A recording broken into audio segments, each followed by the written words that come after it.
So hi everybody, this is Michele Guaitoli from Temperance ERA. After my first video where I compared some of the Shure microphones, you can find the link below, I decided to talk about in-ear monitors since I received a lot of questions about in-ear monitoring systems. And this time I will talk about two specific in-ear monitor systems, the most sold by Shure, that are PSM200, that is the entry level at Shure, and PSM300, that is the following step in terms of in-ear monitoring systems.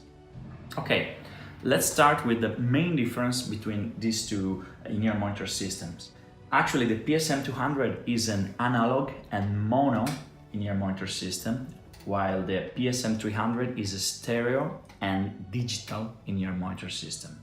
The PSM300 can work as mono too, of course, but even if it has two inputs, you will discover later why, the PSM200 can't work as stereo. Both of them are sold with their body pack, their receiver. The PSM200 has a plastic receiver that works with a 9-volt battery. You can see it here. The PSM300 is sold in two different versions, the premium one and the standard one. The standard has a plastic body pack. This is the premium one that is a rough metal body pack, and they both work with AA batteries, as you can see here.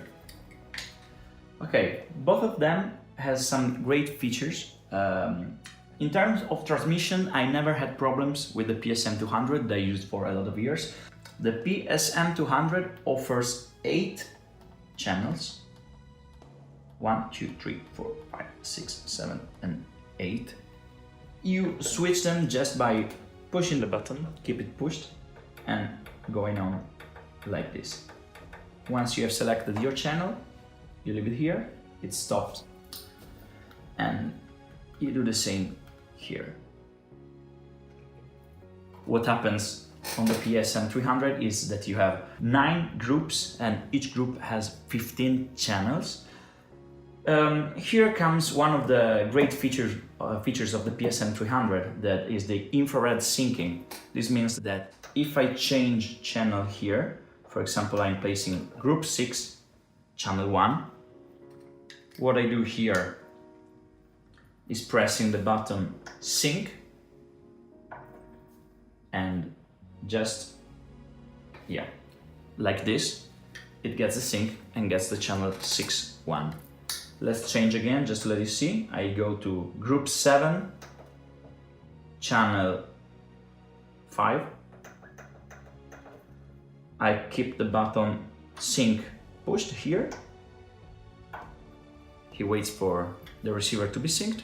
I just do this and it sync again with channel 7, group 7, channel 5.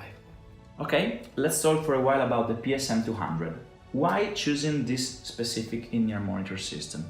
Of course, it is the entry level at Shure, so this means that it is the lowest in terms of price you can afford in the panorama of in-ear monitors at Shure.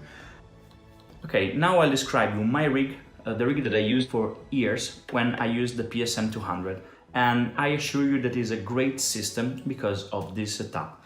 Actually, what I did was plug in my microphone here, and then with a split out, I went to the front of the house, to the mixing console, and set my gain, my microphone gain here, to set the volume I want to have in my earphones.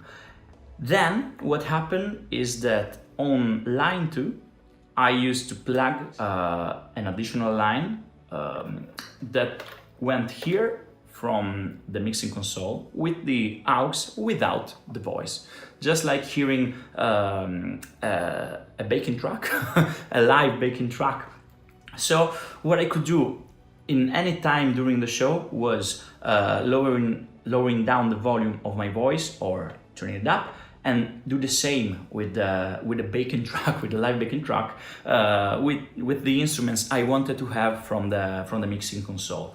In case there's not enough channels to be used on the mixing console, or auxiliary lines, of course, what I did was using the second line with the metronome, for example, or with the backing tracks from the sampler, from the computer. Or in any case, I always had a free line that I could use with something else, but my voice was controlled here. Of course, the musicians in my band use the same setup, but with their own instrument. So the microphone of the guitar or one of the outputs of a Kemper or a Helix or whatever you use can go here, and you can set the volume you want to have in your in-ear monitor, in your ears, with one channel, and have a spare second channel. This is a great option, because actually just figure out how many times you need to change something during the show, or you need to have your clear voice with your volume, not the one that must be asked to the sound engineer. This is great, because again, the split outputs are not affected by this volume here. Okay, let's talk about the body pack now for a while. It works with a 9-volt battery. As said, it only has a small LED display here where you can see the channel you're connected at, the button where you select the channel, and then it has two LEDs here, the RF receiver, or the RF signal, and the power signal. When this starts to stop and light again, stop and light again, it means that the battery is going down and you need to change battery, of course. Then you have a LED, an additional LED for the limiter system. Actually, the limiter is very, very useful because it prevents you from destroying your ears, and it sets a limit, a maximum limit to the volume you are listening to. Let's go to the PSM300 now.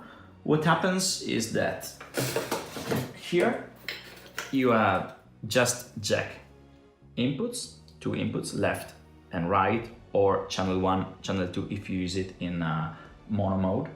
A loop out. This means that if you get something from here, it goes out from here with just like a split, a loop. It doesn't affect anything of what you are mixing or how you are setting the sound in your body pack, not even the volume. So input, left and right, or 1 and 2 loop output. And then you have a selector, two selectors, where you can have line or aux, if you use it with direct lines, or if you get an aux signal from a mixing console, and then mono and stereo mix. Like this, you use two channels, a mono, two channels. Like this, you get a stereo mix. On the front side, you have the channel selector, the group selector, the channel button, the group button, and the sync button. Here, the infrared display to sync the body pack, and then the master input level. Why the master input level? Because actually you can control some of the settings of the PSM300 directly from the body pack. What you have here is the syncing display, two buttons, two arrows, an up arrow and a down arrow, the scan system, the scan button here, enter and exit. So on the display you can see the group, the channel, the RF level, so the quality of your signal, of your radio transmission signal, and then the battery level, and then you have the arrows to navigate the menu. What happens if I enter the menu? I have radio, audio, utilities. On the radio you see the specific frequency you are into. If you go to audio, you can set the mode, stereo or mono. Of course, it must be synced with what you are doing on the transmitter. Then you have an EQ, where you can give a small boost to the low frequencies with 2 dBs. Then you can go to 4 dBs, low boost 6 dBs, or high boost 2 dB, high boost 4 dBs, high boost 6 dBs. It's pretty useful in case you want to make a small equalization on your earphones. Then you can activate or deactivate the limiter. Here in the PSM200 it is always on. Here you can decide if activate or deactivate the limiter. And then you can set the balance between left and right channel. If you are using it as mono, this means that it can set the volume between channel 1 and channel 2. You can arrange it directly from here, not like the PSM200 where you have 2 channels and you have to switch it here. You can just work it out on your body pack.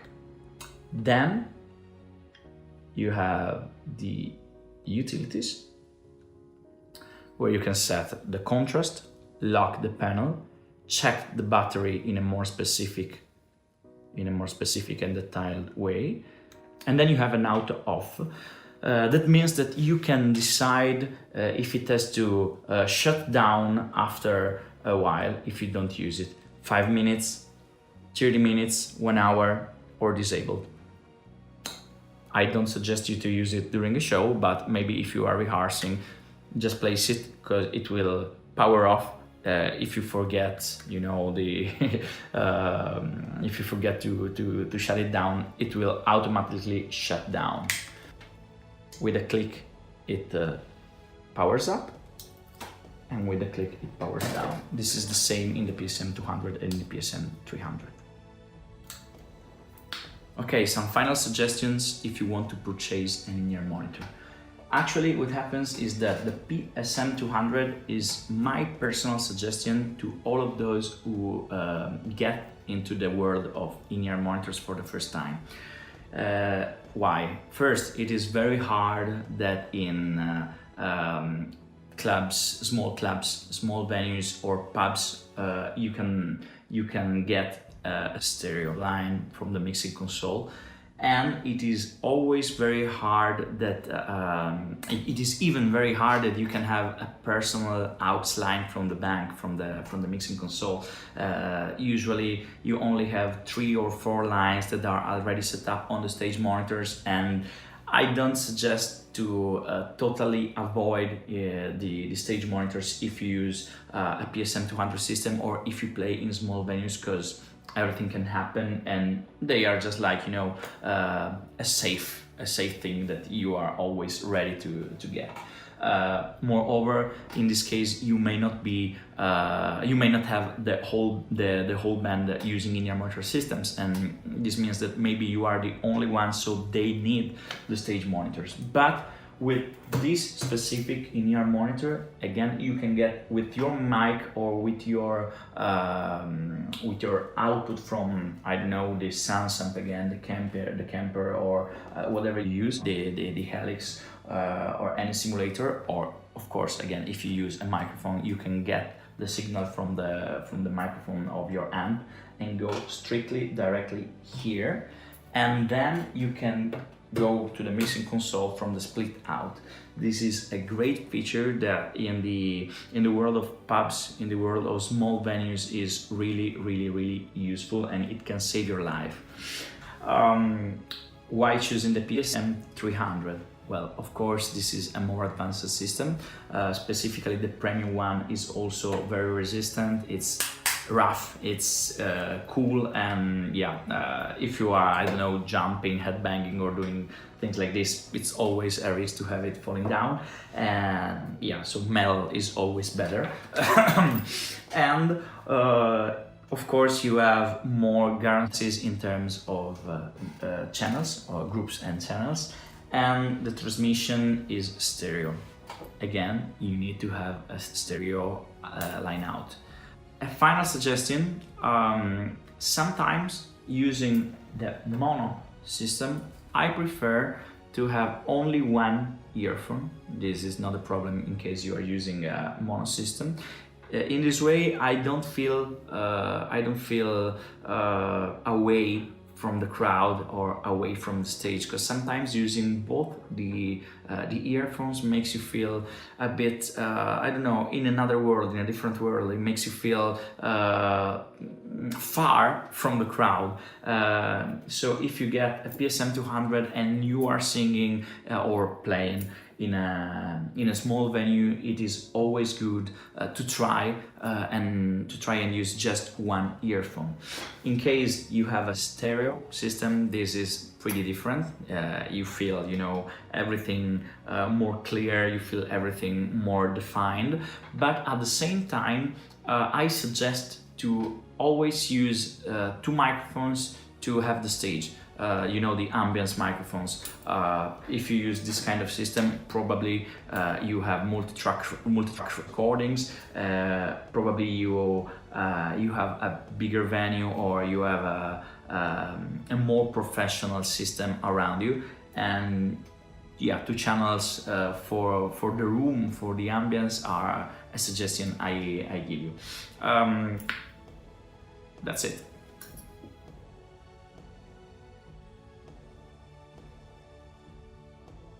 Feel free to ask anything below, subscribe to my channel, check out the other video with the microphone comparison, and yeah, see you next time.